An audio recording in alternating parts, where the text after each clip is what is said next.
मंच पे हमारे सभी मंचासीन समाजसेवी, सारे शहबान और आज हम सबों के मुख्य अतिथि के रूप में प्रोफेसर आदरणीय लक्ष्मण यादव जी और बहन निर्देश सिंह जी, एडवोकेट दिल्ली, मैं हृदय से जय भीम और नमो बुद्धाय करती हूँ और बाबा B.R. अम्बेडकर साहब के नाम से मैं मंच पे बैठे हुए सभी आदरणीय शहबान जनों का मैं अभिवादन करती हूँ और धन्यवाद देती हूँ।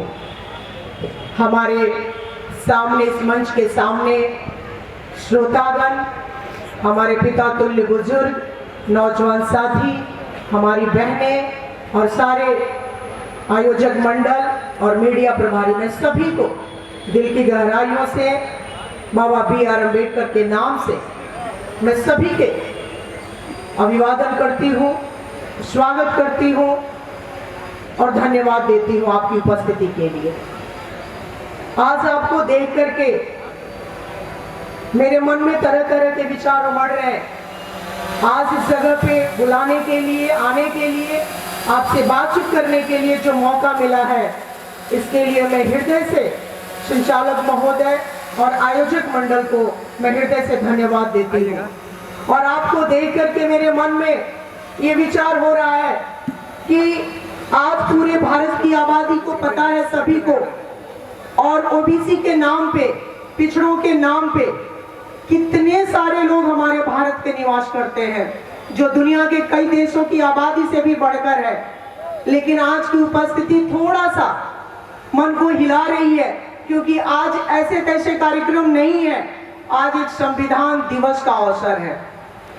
दूसरी बात मैं कहना चाहती हूँ मेरे प्रियो, आपको देख करके ये बात जरूर बोलने के लिए मैं चाहूंगी और 2 लाइन पढ़ूंगी आपके लिए कि धर्म में लिपटी वतन परस्ती, धर्म में लिपटी वतन परस्ती क्या क्या स्वांग रचाएगी, धर्म में लिपटी वतन परस्ती क्या क्या स्वांग रचाएगी, मसली कलियां झुलसा गुलशन दर्ज खिजा दिखलाएगी, धर्म में लिपटी वतन परस्ती क्या क्या स्वांग रचाएगी।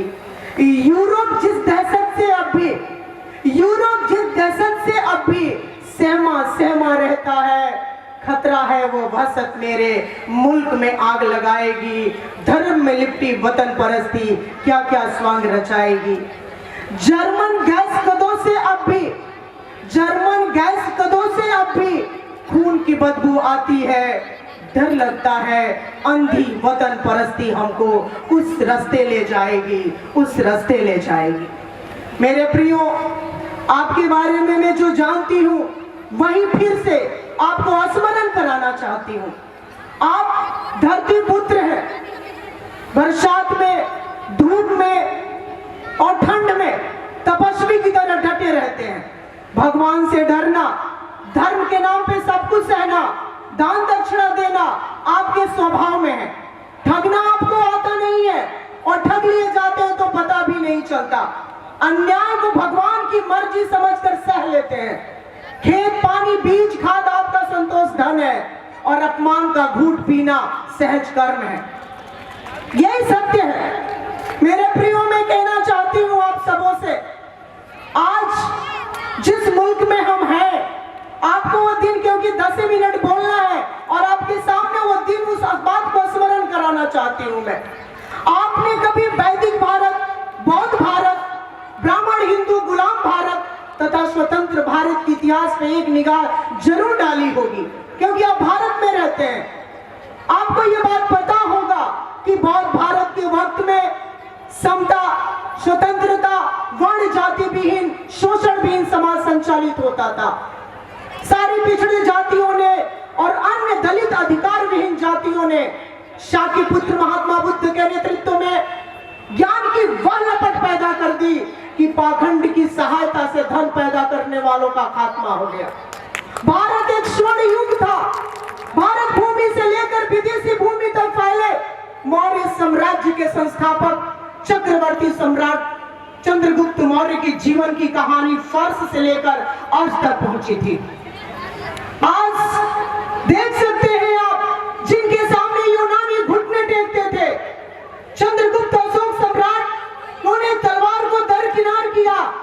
पूरे संसार में ज्ञान की पताका लहरा दी।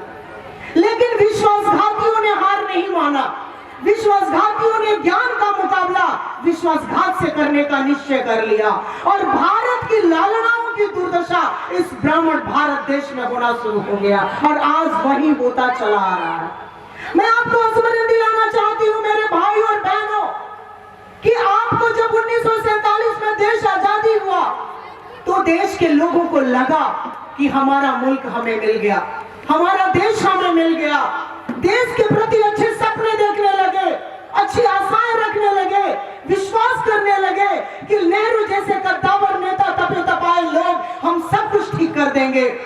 जब 1950 में देश के हाथ देश का संविधान सौंपा जा रहा था, उस वक्त बाबा B.R. अम्बेडकर साहब ने एक बात बोली थी।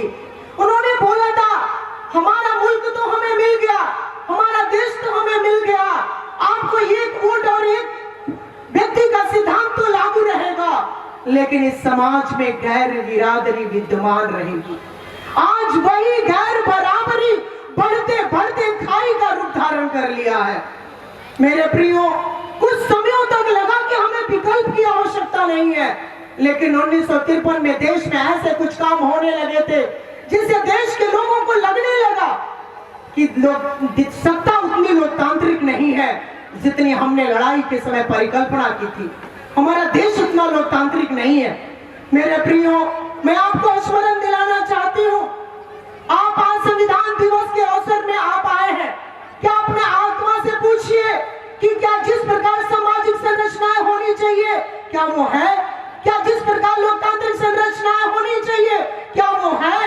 क्या जिस प्रकार से हेल्थ केयर सिस्टम होना चाहिए क्या वो है? क्या जिस प्रकार शिक्षा प्रणाली होनी चाहिए क्या वो है? आपको जवाब मिलेगा नहीं है।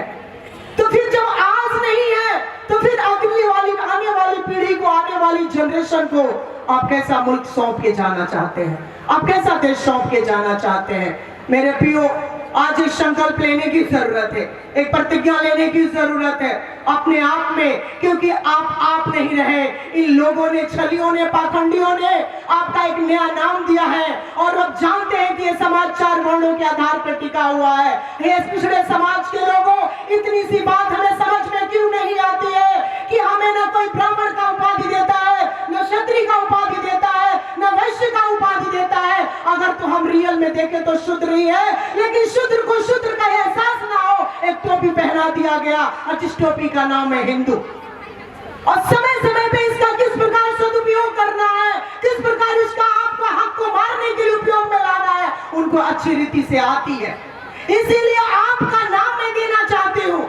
आप एक मेहनती है, साधु स्वभाव है, आप अल्पमत है, धरती के इंजीनियर है, कृषि के विश्वकर्मा है, फिर भी अपने आप को हिंदू ही कहते हैं और हिंदू ही समझते हैं। मेरे प्रियो, मैं आखिरी बात कहकर अपनी वाणी को विराम देना चाहती हूँ। आपको याद दिलाना चाहती हूँ मेरे प्रियो कि ये ऊंच नीच पैदा करने वाली धर्म पर इसका सृजनहार और असली नामदाता ईश्वर नहीं हो सकता है।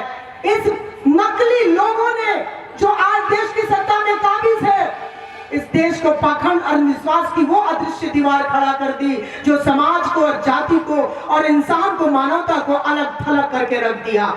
लेकिन आज अगर नई चेतन आपने किया तो मैं विश्वास के साथ कहना चाहती हूँ, आने वाले जनरेशन के हाथ में सिर्फ और सिर्फ एक कटोरा होगा और पे भीख मांगता होगा, भीख भी नसीब नहीं होगी आपको। इसलिए आज चेतने की घड़ी है।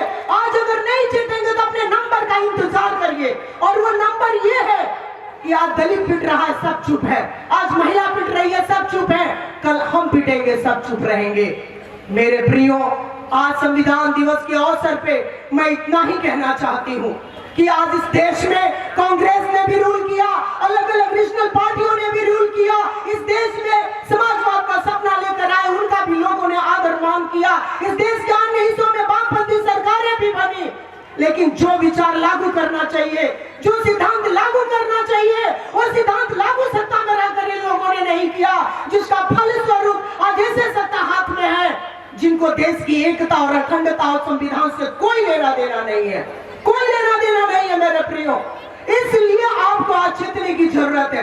एक तरफ धारा एक बह रही है जिसमें बीजेपी, आरएसएस और संघ परिवार है, और दूसरी तरफ एक धारा है अंबेडकर साहब, लेनिन साहब, मार्क्स साहब, इस सब धारा में जहां देश को उठने बैठने और देश निर्माण करने का एक लंबा इतिहास है। लेकिन आज के डेट में तो देश का संविधान का जो प्रियम्बल है, जो देश की प्रस्तावना है, उसको पूरी रीति से इन लोगों ने नचोड़ के फेंक दिया है। संविधान तो है लेकिन इन लोगों ने पैरालाइज कर दिया है और पूरी रीति से पैरालाइज करने का इनका प्लान है। इसलिए आप पैरालाइज ना हो, आपका मुल्क पैरालाइज ना हो, आपकी आने वाली पीढ़ी का हाथ पैरालाइज ना हो। इसलिए आज वो अवसर है और अवसर की बहुमूल्यता को नहीं समझेंगे और समय आपको छोड़ देगा, क्योंकि कहा गया है कि जहां दर्शन की बात नहीं होती वहां के लोग निरंकुश हो जाते हैं। और आज इस देश में सिर्फ एक दर्शन काम कर रहा है जो सत्ता में है। दूसरे के पास क्या दर्शन है आप अपने आत्मा से पूछिए, वही आपको धिक्कारेगा या सम्मान देगा। इसी के साथ मैं सभी का एक बार फिर से अभिवादन करते हुए और बाबा BR अम्बेडकर के नाम से, भगवान बुद्ध के नाम से मैं एक बार सभी का अभिवादन करते हुए अपनी वाणी को विराम देती हूँ। जय भीम, जय संविधान। बहुत बहुत धन्यवाद। बिल्कुल सही कहा आपने कि जब एक भाई बैठता है तो दूसरा खामोश होता है। मैं निदा फौजवी जी का एक शेर आपके बीच प्रस्तुत करता हूँ, आपकी बातों से जोड़ते हुए कि जलते घर को देख